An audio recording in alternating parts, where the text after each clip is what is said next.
June 18th is right around the corner, and the significance of that date is all options expire on that day. Now, those who are in a losing play and have not bailed by then, they will be forced to cover those positions. And if you're one of those people still holding the bag at that time, that is one hot potato you're not going to be able to dump on someone else. Now, what does that have to do with AMC and synthetic shares? Well, everything. What up, Bros Nation? Stevie B here, one half of the Investment Bros, bringing you the latest news affecting the market today. Now, before I move on, I have to do a little housekeeping. Please like, share, and subscribe to the channel. We need to get our numbers up so we'll be able to effectively monetize what we're doing. Ring the bell one time for all the money makers so you can be notified of breaking news and other marathon-related information. Remember, rest in peace, Nipsey Hussle. The marathon continues as we hustle to that 100K before the end of the year. Now let's talk AMC.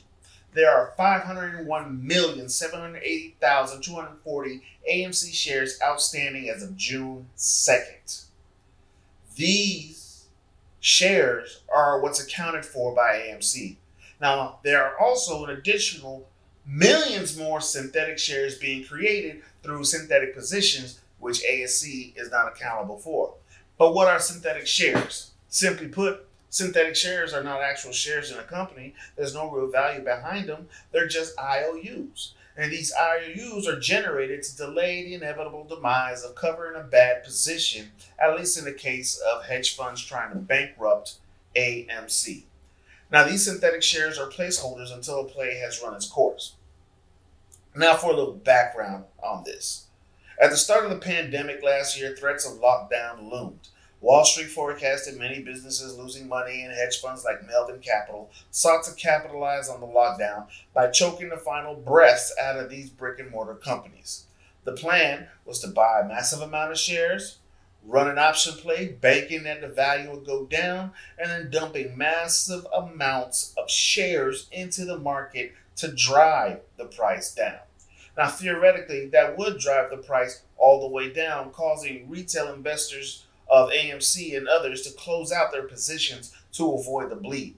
Now, the hedge funds would then buy back those shares at rock bottom prices, pay their fee to the brokerages, and pocket the difference.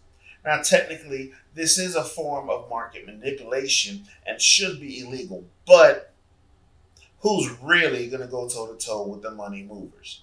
Who? I'll tell you who. We the damn people. That's who.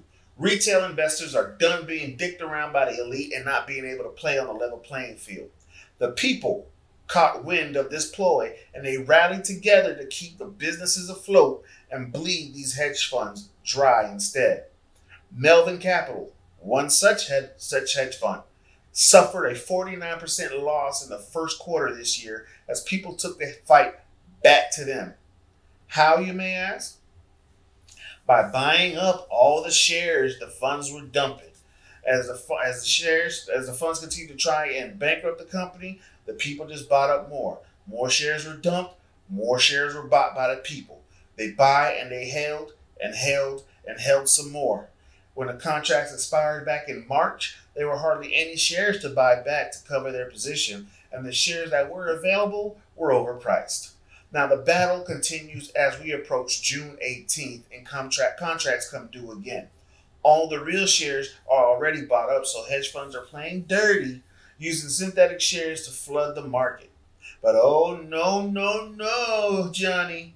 The people are not going to stand for this. Not only were the synthetic shares purchased in droves by retail investors, the share price hiccuped down for a minute before continuing its leg up. Look at this. In the first quarter of this year, AMC went from $7 to $15 a share when I got in and sold to this quarter now being over $45 to $50 plus. Bros Nation, between me and you, this is not a shocker if I tell you that technically AMC is really not worth that much. It is overvalued. But that is not the point. The point here is this fight between David and Goliath is going to continue past this quarter. If the SEC doesn't step in and derail this practice of market manipulation, it is going to be left up to us to hold them accountable. Now, if you can, go ahead and get a couple shares and hold.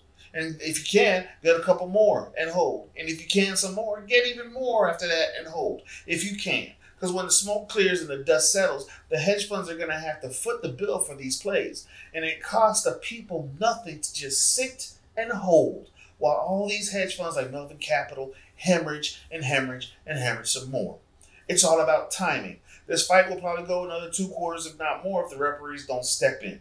Study the market. Watch the signs of the times. Expect AMC stock price to rise and continue to be shorted. We will see volatility with the shorts attacking the price action. They do this by trading synthetic shares at low bids. Retail investors are going to continue to see foul play. We're going to experience bogus headlines from places like the Motley Fool. I hate them. They're going to try to steer the public from buying AMC stock to keep the volume and hype down. Don't buy into their bullshit. This is a way to fight back and get what's ours. This cause is the only reason why I chose AMC as my buy and hold of the week on Money Talk Sunday's podcast yesterday. That and the huge returns that I'm expecting when that bill comes due. Now that's all I really have to say about AMC and synthetic shares. What are your thoughts? What are your predictions for AMC? Is it going to the moon? Will we reach the stars? Will you join the cause? It's bigger than money. It's a message, like Joker said. But anyway, subscribe to find out what happens. Again, I'm Stevie B, one half of the Investment Bros, signing out. Make sure y'all check out our podcast every Sunday, Money Talk Sundays, as we discuss anything and everything related to the market, from stocks, futures, forex, crypto, you name it, we're talking about it. And we might go ahead and introduce some more things as well. But until then, this has been Stevie B. Peace.